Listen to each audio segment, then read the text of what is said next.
लाल किला मैदान में आयोजित होने वाली लव कुश रामलीला में कलाकारों का परिचय कराना का सिलसिला जारी है।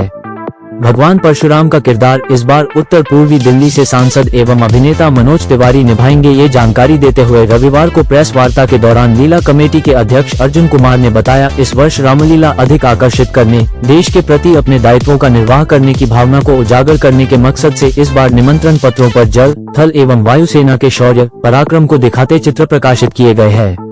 लीला कमेटी के अध्यक्ष अर्जुन कुमार ने कहा कि सांसद और अभिनेता मनोज तिवारी इससे पूर्व वह केवट और अंगद आदि का किरदार भी निभा चुके हैं। इस बार वह भगवान परशुराम का किरदार निभाएंगे। कमेटी के अध्यक्ष श्री कुमार ने कहा, एआई तकनीक से बनी डॉक्यूमेंट्री फिल्म रामायण रामलीला मंचन से पूर्व प्रतिदिन राम भक्तों को दिखाई जाएगी। इस मौके पर सांसद और अभिनेता मनोज तिवारी ने कहा कि लाल किला के ऐतिहासिक ग्राउंड में हजारों राम भक्तों के सामने परशुराम जी का किरदार निभाना मेरे लिए गौरव की बात है। मैं बचपन से ही रामलीला से जुड़ा हूँ। आइए देखते हैं टोटल खबरें के वरिष्ठ संवाददाता की यह विशेष रिपोर्ट में प्रेस वार्ता के दौरान लीला कमेटी के अध्यक्ष और सांसद मनोज तिवारी ने अपने किरदार को लेकर क्या कहा, देखिए इस रिपोर्ट में। माननीय मनोज तिवारी जी के निवास स्थान पर ये पत्रकार वार्ता रखी गई है। मनोज जी का विशेष रूप से लव कुश रामलीला कमेटी के साथ प्रेम रहा है, इनका हमेशा आशीर्वाद बना रहा है।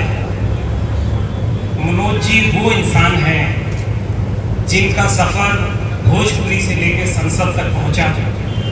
एक ऐसे पार्लियामेंटेरियन हैं जिन्होंने कला के क्षेत्र में, संगीत के क्षेत्र में तो अपनी दुनिया के अंदर पहचान बनाई, लेकिन जन सेवा लोगों के दिलों के अंदर उतरे, ये सबसे बड़ी पहचान माननीय मनोज तिवारी जी ने अपनी आज बनाई है। और एक बार नहीं, अनेक बार दिल्ली से चुनाव लड़े, दिल्ली के भारतीय जनता पार्टी के अध्यक्ष रहे। और मैं समझता हूँ कि आज भारतीय जनता पार्टी, चाहे वो दिल्ली नगर निगम में हो, दिल्ली सरकार के अंदर हो, केंद्र सरकार के अंदर हो, उनके अंदर आप कोई भी मौका ऐसा नहीं होगा कि जहां मनोज तिवारी जी के गीत देश को ना समर्पित हो, जनता को ना समर्पित हो। ऐसे इंसान, ऐसे सूरज की तरह रोशनी देने वाले माननीय मनोज तिवारी जी, जो जनता की सेवा तो करते ही हैं, साथ में धर्म को भी समर्पित है। लव कुश रामलीला कमेटी में अनेक किरदार अपने पिछले वर्षों में भी निभा चुके हैं। और लव कुश रामलीला कमेटी के पदाधिकारियों ने जब इनसे इस बार रिक्वेस्ट की तो इन्होंने सहर्ष उसे स्वीकार किया और उन्होंने कहा कि धर्म के कार्य के अंदर मैं हमेशा निरंतर लव कुश रामलीला कमेटी के साथ खड़ा हूं। और इस बार इन्होंने इस बार हमने इनसे अनुरोध किया, भगवान परशुराम जी के किरदार के लिए इन्होंने सहर्ष हमारी रिक्वेस्ट को माना। हम सब लव कुश रामलीला कमेटी के पदाधिकारी आपका इस बात के लिए भी धन्यवाद करते हैं कि आपने हमारे आग्रह को स्वीकार किया। पहले ये रामलीला कमेटी सनातन धर्म रामलीला कमेटी के नाम से बाग दीवार के ऊपर की जाती थी। मैं इस रामलीला से 1974 से जुड़ा था। आज 51 साल हो गए मुझे लव कुश रामलीला कमेटी के अंदर भाई सुभाष गोयल जी को, हमारे सब साथियों को। और ये सफर हमारा जो सनातन धर्म रामलीला कमेटी बाग दीवार का था, जब दिल्ली नगर निगम ने बाग दीवार के ऊपर 1989 के अंदर वहां पर पार्किंग बनाई, तो उसके बाद ये स्थल शिफ्ट होकर हमारा लाल किले आ गया। लाल किले का ये जो ग्राउंड था, अब तो आर्कियोलॉजिकल सर्वे ऑफ इंडिया के पास है, उस वक्त दिल्ली कैंटोनमेंट बोर्ड के पास होता था। और ये जगह आर्मी के पास होती थी। दिल्ली के उपराज्यपाल रमेश भंडारी जी थे, उनसे रिक्वेस्ट की गई कि साहब इसकी जगह दूसरा स्थान उपलब्ध कराया जाए। तो लाल किले के ऊपर, जहां देश के प्रधानमंत्री 15 अगस्त को अपनी स्पीच देते हैं, वहां पर यह स्थान लव कुश रामलीला कमेटी को उपलब्ध कराया गया। और 1989 से रामलीला लव कुश रामलीला कमेटी के नाम से लाल किला मैदान के अंदर हो रही है। अगले साल हम 100 साल की तैयारी करेंगे। लव कुश रामलीला कमेटी का ये प्रयास रहा है कि हमेशा नई नई चीजें हम लव कुश रामलीला कमेटी के माध्यम से लोगों को दिखाते हैं, राम भक्तों को दिखाते हैं। और हमारा ये प्रयास होता है कि हम नौजवान पीढ़ी को ज्यादा से ज्यादा लव कुश रामलीला कमेटी से जोड़ें। मैं करता हूं कि मैं 7वें वर्ष में लव कुश रामलीला समिति में एक भूमिका करूंगा। और अगर किसी को यह आश्चर्य होता होगा कि मनोज तिवारी सांसद होकर भी ये काम करते हैं, तो मैं क्लियर कर दूं कि मैं यही करते करते सांसद बना। मैं सांसद बन के ये नहीं कर रहा हूं, मैं ये करते करते ही सांसद बना हूं, ऐसा मेरा विश्वास है। मैं जब बहुत छोटा था तब से रामलीला में भाग लेता हूं। गांव की रामलीला को मैं जब अपने बड़ों से अपने हैंडओवर लिया था तो मैं उसका डायरेक्शन भी किया करता था। और मैंने रामलीला में बहुत बच्चा था तो मैंने स्त्री पात्र भी किए, हम सीता जी का भी रोल किए हैं। थोड़ा बड़े हुए तो हम कैकेयी का भी रोल किए, और बाकी हमें जो मिलता था लक्ष्मण जी के रोल पे थोड़ा बड़े हो गए तो हम अंगद बनने लगे। ऐसे बहुत सारे रोल करते थे। जब हम अपने गांव से बाहर निकले हैं तो हम इस विश्वास के साथ निकले हैं जो मैं शेयर करना चाहता हूं। इस 2025 के रामलीलाओं के पहले, नवरात्रि के पहले, कि जितना इस देश में पुस्तकों ने नहीं राम को प्रतिष्ठापित किया है, उससे ज्यादा रामलीलाओं ने प्रतिष्ठापित किया। हम एक छोटा सा उदाहरण आपको देना चाहते हैं कि नहीं भाग लेने से क्या होता है। हम तो बहुत पढ़े लिखे हो, हम क्यों जाएंगे रामलीला? ये तो तमाशा है। तो तमाशा में हमारी राम की संस्कृति को कुछ लोग विवादित बना देते। अब जैसे परशुराम का चरित्र आप सुनिए। भगवान परशुराम को कहा गया, अक्सर बड़े बड़े लोग कहते हैं कि भगवान परशुराम ने 21 बार क्षत्रियों से धरती को खाली कर दिया। और इसके चलते हमारे देश में ब्राह्मण क्षत्रिय आपस में बहुत जगह भिड़े रहते हैं। जबकि आप याद करें, जनक जी जिनके घर में धनुष रखा हुआ है शिव का, जिसको सफाई करते करते सीता जी ने उठा लिया, वो स्वयं क्षत्रिय है। जिसके धनुष टूटने से परशुराम को चिंता हुई और शादी में आ जाता। तो जनक जी भी तो क्षत्रिय थे, परशुराम जी ने उनको तो नहीं मारा। विश्वामित्र जी कहते हैं, ये राम और लक्ष्मण को आशीर्वाद दो महात्मा। परशुराम पूछते कौन है राम लक्ष्मण? बोले दशरथ जी के पुत्र है। अरे दशरथ के पुत्र है, आयुष्मान हो, वो भी तो क्षत्रिय है। फिर ये कौन सी शक्तियां हैं जिन्होंने कह दिया कि परशुराम ने सारे क्षत्रियों को मार डाला? जबकि रामचरितमानस में साफ साफ लिखा है कि सुनहु राम जहि शिव धनु तोरा, सहस बाहु सब सोरी को मोरा। राम जी अगर कहते हैं कि रावण को उसकी सजा भुगतनी पड़ेगी, तो ये चला देगा कोई देश में कि ब्राह्मणों को सजा भुगतनी पड़ेगी? राम ने कहा सहस्र बाहु के पापों का अध्ययन करे संसार, तब पता चलेगा कि परशुराम ने कितना बड़ा कार्य किया। सहस्र बाहु को उसके वंश के साथ मार कर।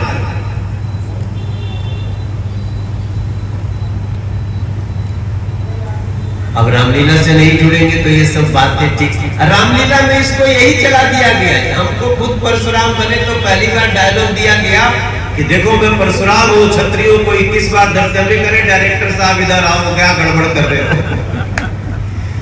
तो मैं देश के सभी रामलीला समितियों को बोलना चाहता हूं, हे मेरे भारत और दुनिया भर के, इंडोनेशिया, बाली से लेकर संसार में जहां जहां रामलीला हो रही है, आपकी रामलीला में क्या क्या संवाद चरित्रों से हो रहा है उसको चेक करिए। अब समाज जागृत है, सोशल मीडिया, आप जब इंस्टाग्राम और व्हाट्सएप और ये फेसबुक सुनते हैं, ट्विटर सुनते हैं, तो आवाज कितनी क्रिस्टल क्लियर आती है। आप एक बार इंस्टाग्राम में आजकल घुस जाइए तो निकल ही नहीं पाएंगे आधा घंटा, ऐसा फंसा लेता है। क्यों? क्योंकि उसका साउंड इतना मजबूत है। हम जब टीवी चैनल देखते हैं तो उसमें घुस जाते हैं। क्यों? क्योंकि वो बहुत अच्छे से एंकर साउंड से बोल रहा है। हम जब यहां बात कर रहे हैं तो हाँ, स्पीकर पे सारे मीडिया का माइक रखा हुआ है, क्योंकि उनको रियल साउंड चाहिए। हमें साउंड पे भी काम करना है रामलीला में, और रामलीला में होने लगा है। पहले लोग रामलीला में चरखी पे चढ़ने भी आते थे, वो चाट पकौड़ी भी खाने आते थे, लेकिन मेरा विश्वास करिए अब लोग रामलीला देखने आ रहे हैं, रामलीला को समझने आ रहे हैं। इसलिए मैं तो कहूंगा, मैं तो आजकल इस बात को महसूस कर रहा हूं कि रामलीला शोर शराबे में सुनिएगा, ज्यादा ध्यान आपका चरखी पे रहेगा, तो ये कैसे पता चलेगा कि भरत को राजगद्दी मिली, लेकिन भरत ने राजगद्दी पे बैठने से इनकार कर दिया। इस देश के न्यायालयों में जाइए तो 80% झगड़ा भाई भाई का है, हिस्से का है। और हमारी रामचरितमानस में कैकेयी ने लाख प्रयास करके राम को वनवास करा दिया, भरत को राजा बना दिया। क्या भरत राजगद्दी पे बैठे मेरे भाई बहन? क्या बैठा राजगद्दी पे? राम जी का खड़ाऊं। राजा भरत बने पर खड़ाऊं का राज था, जंगल में राम थे पर अवध राम राज था, न्याय था सुराज था। ये कैसे हुआ? भरत जैसा भाई खुद में बसा लीजिएगा। एक भरत जैसा भाई हो जो दूसरे का हिस्सा भाई का लेना ही नहीं चाहता, न लिया। ये क्या सिर्फ हिंदुओं में चाहिए? ये तो दुनिया के हर धर्म में ऐसा भाई होना चाहिए। तो मैं रामलीला को सपोर्ट करने के लिए मैं किसी भी हद तक जाना चाहता हूं, और मुझे खुशी है कि जब से नरेंद्र मोदी जी देश के प्रधानमंत्री बने, वो सिर्फ एक ही रामलीला में रावण को नहीं फोड़ते, आपके यहां भी आए थे। फिर वो घूम घूम के रावण को जलाने का जो एक सांकेतिक है, वैसे तो बहुत तरह के रावण वो खुद भी रोज जला ही रहे हैं, लेकिन सांकेतिक रावण भी जल रहा है। तो उन्होंने हर रामलीला को तवज्जो देना शुरू किया। इसका इशारा क्या है? हम ये समझते हैं कि हर रामलीला को सपोर्ट करिए, क्योंकि रामलीला को ध्यान से देखेंगे तभी पता चलेगा कि महर्षि वाल्मीकि जी का क्या उत्सव है। अब इसी देश में कुछ लोगों ने ये बता दिया, लिख दिया पूरा। मैं तो मीडिया के सभी भाइयों से बोलूंगा, आपका जो डिजिटल होता है उस पे जाइए और महर्षि वाल्मीकि जी के बारे में जो एक दुष्प्रचार चल रहा है उसको मिटा दीजिए, अपनी भाषा लिखिए। लिखा जाता है, कुछ लोग लिखते हैं महर्षि वाल्मीकि जी डाकू थे। डाकू शब्द तो उस काल में था ही नहीं, राक्षस हो सकते थे, लेकिन किसी ने चला दिया। महर्षि वाल्मीकि जो त्रिकालदर्शी हैं, जिनको जो राम जी के समकालीन है, जो सीता जी के साथ उनके बच्चों को पालते हैं लोग, उसको उनको आपने इस तरह का चरित्र दे दिया। तो जिम्मेदारी किसकी है? अब हमारी है। हम सोशल मीडिया, डिजिटल जितने चैनल हैं हमारे भारत के, मैं दो का नाम लूंगा तो झगड़ा हो जाएगा। हर चैनल की जिम्मेदारी है कि जाइए और आज हम पूछते थे ग्रोथ, टेल मी अबाउट महर्षि वाल्मीकि भगवान, तो ग्रोथ वही बताएगा जो लिखा हुआ है। हम लिखेंगे, हम इतिहास बदलेंगे, क्योंकि महर्षि वाल्मीकि जी का चरित्र ब्रह्मा जी के समान है, उनको कोई भी इस तरह से दागदार नहीं कर सकता। हम गोस्वामी तुलसीदास जी को कैसे जानेंगे? गोस्वामी तुलसीदास जी ने तो जो लिखा है, इसका कई लोगों को पता ही नहीं कि रामायण लिखी गई जब अयोध्या जी में मंदिर टूट गया था। दोस्तों, बड़े बड़े विद्वानों का यह ध्यान नहीं है। 1577 में लिखी गई है रामचरितमानस, जब मुगलों का समय है। और रामचरितमानस के पहले 10 पन्ने पे पूरी कहानी लिखी हुई है, लेकिन कोई पढ़ता नहीं उसको। हम चाहते हैं कि अब डिजिटल दुनिया के लोग पढ़ें और लिखें। शिव जी आते हैं, तुलसीदास जी को जगाते हैं, बोलते हैं अपनी भाषा में राम की कथा लिखो। अब आप सोचिए, मुगलों के समय जहां ऐसे धर्मांतरण होता था, जिस प्रकार से लोगों को इतना कष्ट दिया जाता था, तुलसीदास जी 2 साल 7 महीना रह के अयोध्या जी में और रामचरितमानस लिख लिए। और उसका परिणाम ये हुआ कि उस रामचरितमानस ने 500 साल बाद फिर से टूटे हुए मंदिर को पुनः भव्य मंदिर बना करके खड़ा कर दिया। ये है पुस्तकों की ताकत। और कुछ नहीं हुआ। लोग कहते थे खून की नदियां बहेंगी। हमारे देश के लोग इतने समझदार हैं, हिंदू हो, मुसलमान हो, सिख हो, ईसाई हो, उनमें कुछ लोगों को छोड़ दीजिए, जो पूर्ण समाज है वो इतना समझदार है कि राम जी का मंदिर बन गया। सब लोगों ने सुप्रीम कोर्ट का धन्यवाद किया और आज वहां देख लीजिए, दुनिया का सबसे ज्यादा इनकम अगर किसी मंदिर में हो रहा है तो वो भगवान राम के मंदिर अयोध्या जी में। तो मैं इन्हीं बातों के साथ आप सभी को लव कुश रामलीला में भी आमंत्रित कर रहा हूं। और हम तो कई रामलीलाओं से भी जुड़े रहते हैं। लव कुश रामलीला को विशेष धन्यवाद, क्योंकि इन लोगों ने हमारे घर पे आके पेशी की, इसको बुलाया। अन्नी हमारी बुलाने पे आ गए ना, तो इसके लिए मैं आप सबका बहुत बहुत धन्यवाद करता हूं। और अगर आपके मन में कोई प्रश्न हो, इसमें लोगों को खुशी हो। मनोज जी, आप परशुराम जी का रोल कर रहे हैं, तो डायलॉग जो है कि बदला बदला होगा या वही डायलॉग जो पहले चलते आ रहे वही आपने बोले कि क्षत्रियों वाला जो है? बदल दिया, पिछले साल ही बदल दिए थे। अच्छा, हमने उसको ठीक कर दिया। और इसीलिए तो हम प्रार्थना कर रहे हैं कि कुछ लोग या तो मूर्खता में, नहीं तो अति जोश में उन लोगों ने दृश्य को विवादित बना दिया है और उस पर ध्यान नहीं जाता है, जो लिखने वाले करने वाले वो भी।